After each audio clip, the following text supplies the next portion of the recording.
এ তো ডাকাতি সবই তো খাই নিল। আমরা বিজেপি সরকারকে ডেকে নিয়ে এসে এই কি আমাদের পরিবর্তন? এই সরকার তো বাজে সরকার এসছে। 20 বছর ধরে এখানে দোকানদারি করছি, আমাদের বিজেপি সরকার এসে সব ভেঙে তছনছ করে দিল। ক্যামেরার সামনে বিস্ফোরক অভিযোগ। বছরের পর বছর ধরে সমস্যার কথা বলেও মিলছে না সমাধান। ক্ষোভে ফেটে পড়লেন এলাকার বাসিন্দারা। কার বিরুদ্ধে উঠেছে অভিযোগ? কেন উত্তপ্ত হয়ে উঠল এলাকা? সাধারণ মানুষের মুখে এমন কিছু কথা উঠে এসেছে। বিজেপি সরকার বড় লোকের সরকার। আমরা পরিবর্তন চাই, কি এই পরিবর্তন আমাদের কপালে ছিল? আমরা বিজেপি সরকারকে ডেকে নিয়ে এসে এই কি আমাদের পরিবর্তন? পেটে লাত্তি মারুক, গরিব মরুক, এত কষ্ট করে ভোট দিয়ে তুললাম আর বিজেপি সরকার এইগুলো করলো। 40 বছর ধরে এখানে দোকানদারি করছি, আমাদের বিজেপি সরকার এসে সব ভেঙে তছনছ করে দিল। এটা কি ঠিক হলো বিজেপি সরকারের? হ্যাঁ, আমরা সরকারের কি আমরা করে যেতাম না? আমাদের একটা ব্যবস্থা করুক সরকার। এই বিজেপি সরকার এসে আমাদের পেটের রুজি রোজগার সব বন্ধ করে দিল। আজকে আমরা অনাহারে রয়ে যে এখন চর্চার কেন্দ্রবিন্দু। পুরো ঘটনা জানতে ভিডিওটি শেষ পর্যন্ত দেখুন। আজকের এই প্রতিবেদনে আমরা তুলে ধরবো এমন একটি ঘটনা যেখানে স্থানীয় মানুষ ক্ষোভ এবং অভিযোগ সামনে এসে প্রকাশ্য। ভিডিওতে দেখা যাচ্ছে এলাকার একটা বাসিন্দা সরাসরি ক্যামেরার সামনে নিজে বক্তব্য তুলে ধরেছেন। তার দাবি দীর্ঘদিন ধরে এলাকার নানা সমস্যার সমাধান হচ্ছে না। এটা কি বিজেপি সরকার ঠিক করলো বলো? আমরা পরিবর্তন চাই, কি এই পরিবর্তন আমাদের কপালে ছিল? আমরা বিজেপি সরকারকে ডেকে নিয়ে এসে এই কি আমাদের পরিবর্তন? এই কি আমাদের বিজেপি সরকার চেয়েছে যে আমাদের পেটে লাত্তি মারুক, গরিব মরুক? এইটা বিজেপি সরকারের ঠিক না। এটা বিজেপি সরকার বড় লোকের সরকার। বিজেপি সরকার গরিবের জন্য কিচ্ছু করলো না, গরিবের পেটে লাত্তি মারি চলে গেল।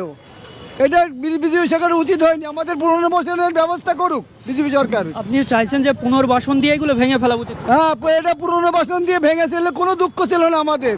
আমাদের এটা রুজি রোজগারের ব্যবস্থা করে যদি ভাঙতো আমাদের মনে কোনো দুঃখ হতো না। আজকে বিজেপি সরকারের কি আমরা এত কষ্ট করে ভোট দিয়ে তুললাম আর বিজেপি সরকার এইগুলো করলো, সেটা ভেঙে দিলে আজকে, তাহলে আমরা কোথায় যাব বলেন?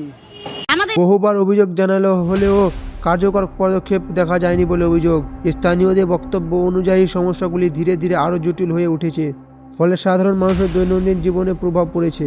এলাকার বাসিন্দারা মনে করেছেন সংশ্লিষ্ট কর্তৃপক্ষের আরও দ্রুত পদক্ষেপ নেওয়া উচিত। তাদের দাবি সমস্যার স্থায়ী সমাধান না হলেও ভবিষ্যতে পরিস্থিতি আরও কঠিন হতে পারে। ভিডিওটিতে বক্তব্য রাখা ব্যক্তি বলেন, সাধারণ মানুষের কণ্ঠস্বর যেন গুরুত্ব সহকারে শোনা হয়। তিনি প্রশাসনের কাছে দ্রুত হস্তক্ষেপের আবেদন জানান। এদিকে ঘটনাকে ঘিরে এলাকায় ব্যাপক আলোচনা শুরু হয়েছে। অনেকে সামাজিক মাধ্যমে নিজেদের মতামত প্রকাশ করেছেন। কেউ প্রশাসনের দ্রুত পদক্ষেপ দাবি করেছেন, আবার কেউ সমস্যার দীর্ঘমেয়াদী সমাধান বলেছেন। বিশেষজ্ঞদের মতে এমন পরিস্থিতিতে প্রশাসন, জনপ্রতিনিধি এবং সাধারণ মানুষের মধ্যে সমন্বয় অত্যন্ত জরুরি। সমস্যার প্রকৃত কারণ খুঁজে বের করে দ্রুত সমাধানের চেষ্টা করা উচিত। এর উপরেই তো সংসার চলছে। আমরা মালিকের যদি কাজ না থাকে আমরা খাবোটা কি করে? আমাদের খাওয়ার তো রাস্তা করে দিতে হবে। হ্যাঁ, এই সরকার তো বাজে সরকার এসছে। এ সরকার তো ফালতু সরকার। মমতা যদি চোর হতো তাও তো ভালো ছিল। এ তো ডাকাতি সবই তো খাই নিল। এ কি করলো আমাদের? আমাদের এখানে যে 30-35টা যে সংসার চলে তার তো কোনো ব্যাপার নেই। কি আছে, দোকানটা তো চলে গেল। আমরা এখন কি করে খাবো? ছোট ছোট বাচ্চা নিয়ে আমরা কি খাবো? আমাদের সেইটা তো আমাদের নিলাম, আমাদের বের করে তো দেবে, তা তো দিচ্ছে না। আমাদের কি দিয়েছে আমাদের জন্য? অন্নপূর্ণা ভান্ডার দিচ্ছে না, অন্নপূর্ণা ভান্ডার নেই, আমাদের কোনো জমি জায়গা নেই। আমরা তো একদম ফুটপাতে বাস করে খাওয়া মতন। তাহলে আমরা এখন কি করে খাবো? সেই রাস্তাটা তো খুঁজে দেবে আমাদের, সেই রাস্তা তো খুঁজে দেওয়ার কোনো মূল্য দিচ্ছে না। আমরা যে মালিককে বলবো, মালিক কোথা থেকে আমাদের খাওয়াবে?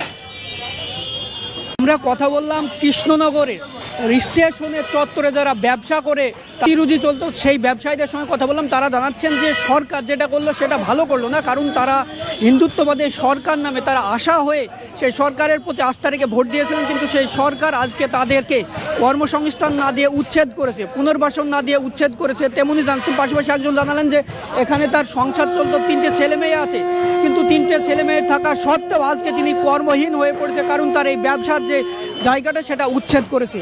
ধন্যবাদ।